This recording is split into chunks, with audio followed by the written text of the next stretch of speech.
promise to you, I will prevent World War III. And we're a lot closer than anyone knows.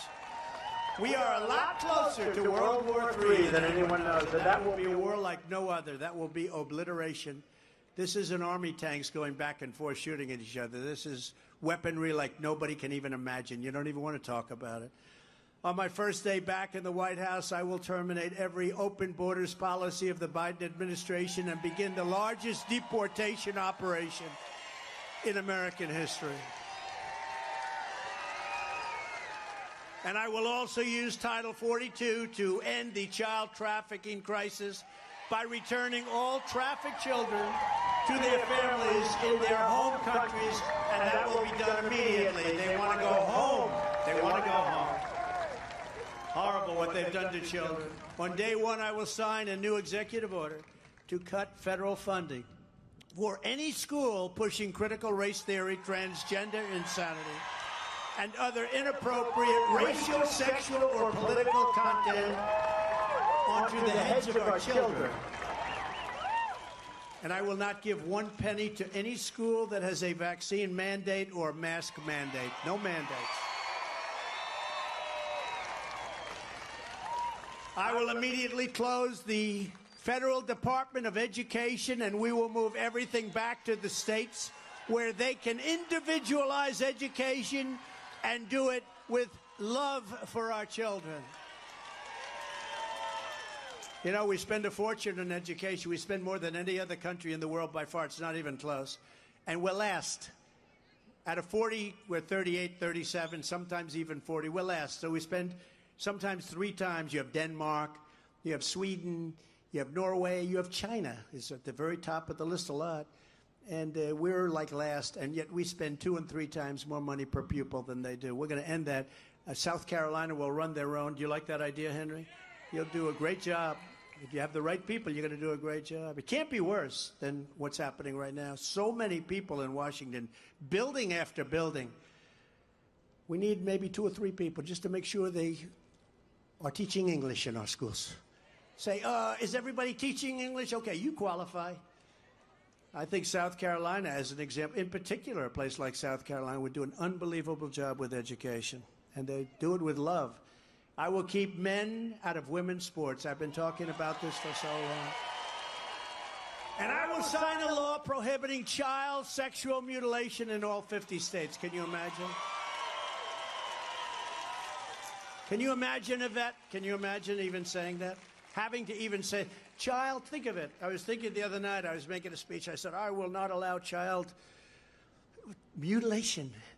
Child mutilation, the word is such a horrible word. And we won't allow it in our country. And can you imagine saying that 10 years ago? People would say, what the hell is he talking about? And actually today it's a big, they mutilize. I mean, they want to mutilate your children. These people are sick. Just as I did for 4 years, I will fully uphold the Second Amendment. They gained no traction.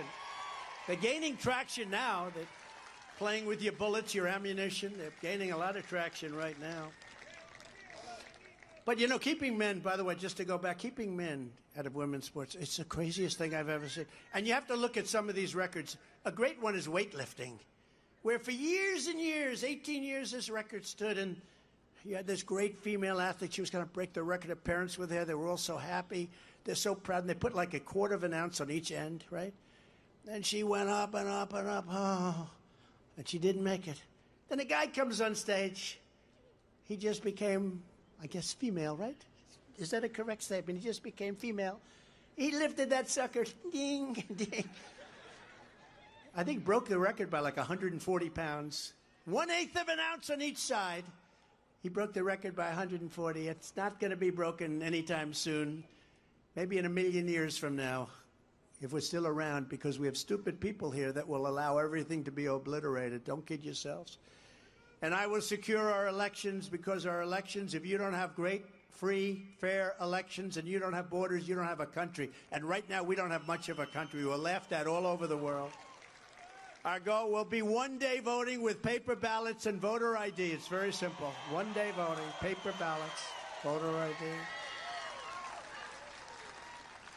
But until then, we have to make sure we win. We have to literally swamp them. We have to swamp them. We have to get so many votes out that they can't cheat, because they will cheat, and they will do things that Republicans don't do.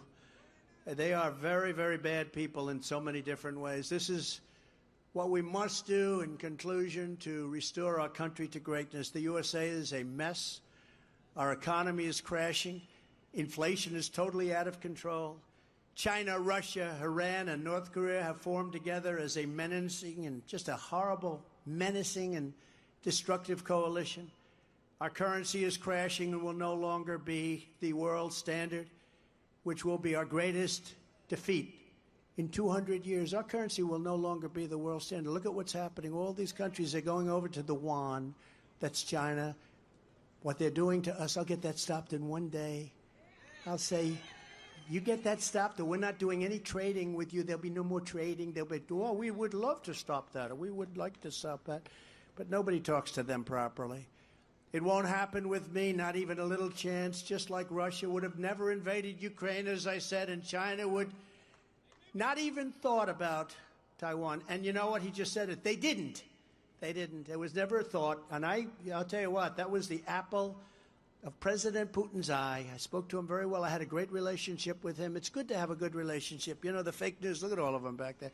The fake news said he gets along with Putin. Getting along is okay. But, you know, in many respects, he told me this. He said, there's never been anybody that treated us. I ended Nord Stream 2. Nobody knew what Nord Stream 2, they never heard. I ended the single biggest, most important economic development in the history of Russia. I ended it. It was over. When Biden came in 1 week, he approved it. Is that correct, Marjorie? 1 week, he approved it. I said, I can't believe it. And they built it 1 week. And then they say, Trump is very soft on Russia. I was the one that put the big sanctions on. And actually, Putin once told me, he said, you know, if you're really good to me, like they say, I'd hate like hell to see you if you were bad to me, because there's never been anybody that does. But we did get along, and he would never have done that. And he wouldn't have done it for a second reason. Oil would not have hit $110 a barrel. So he wouldn't have been able to afford prosecuting the war. He wouldn't have been able to do it because oil went up to $100 and $115 and even more than that for a period of time. And he actually made a fortune, one of the few people ever to make a fortune on fighting a war. Wars you lose in lives and you lose money. He lost lives, but he made a lot of money. And if that would have been stable, if that would have been at $40, $50, $60 a barrel, he wouldn't have been able to even do it. And he never had the soldiers up there. He was never even thinking about doing it with me. He wouldn't have done it because I told him not to. I said, you have no idea what's going to happen to you if you do it. But he wouldn't have done it because of the oil prices, because oil was so low. That's why $1.87 a gallon. And it was even lower than that for a period of time. We would have left Afghanistan with dignity and strength and pride instead of our greatest embarrassment in history. I think Afghanistan was the greatest embarrassment in history. And I actually think that's why Putin went in. When he saw the incompetent, stupid people, the way they left, they took the military out first. I think Putin said, these people are really stupid. That's a different country than I've been dealing with for the last 4 years. Now this is our time to go in. I really believe that's a third reason. If you took the 5 worst presidents in the history of the United States and added them up, they would not have done near the destruction to our country as crooked Joe Biden and the Biden administration have done. You wouldn't have done. There's nobody. You could take your 5 worst presidents, add them up. I may have to change it to 10 because 5 is no longer appropriate because you can't even get close. I think I'll go to 10 from now on. Would people remember that, please? We're a failing nation. We're a nation in decline. And now these radical left lunatics want to interfere with our elections by using law enforcement. It's totally corrupt, and we can't let it happen. That's why you must show up to vote.